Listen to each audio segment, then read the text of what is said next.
As autumn rolls around, there's a lot of tasks to do in the garden, and I must admit it's easy to forget about your indoor and patio plants. I'm guilty of it. Trev's guilty of it too, so that's why I'm here to give him a helping hand. So let me show you what you can do. For most indoor and patio plants, if you're watering once every 2 weeks in the summer, this can now be reduced back to once every 4 to 6 weeks. Always check the soil in between watering to feel if it's moist. If the soil is still damp, hold off. If it's dry, you're safe to water away.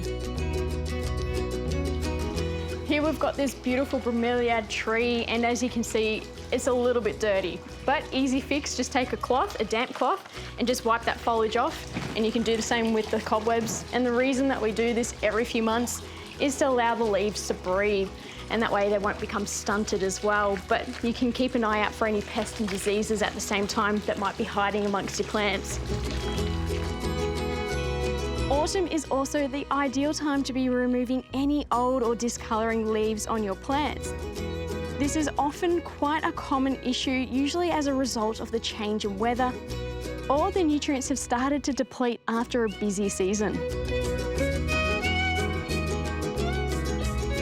If your plants are starting to discolour, often it tends to mean that they're hungry, and not only has this poor little Zanzibar not had any water, you can see here it's starting to discolour because of that.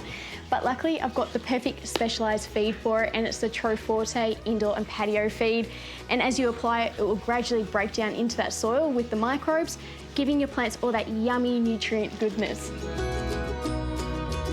It will be easy to keep your plants fed for up to 4 months, and I like to apply it to my plants about 2 to 3 times a year. So once in the autumn and again in early and late spring. Now that they've been fed, they've had a nice dusting, they've been pruned, our plants should be pretty good until September, and do keep an eye on them because they might need repotting with all that beautiful growth that they're going to be putting on, but I'll leave that for Trev to do. But now you can just get out into the garden and enjoy.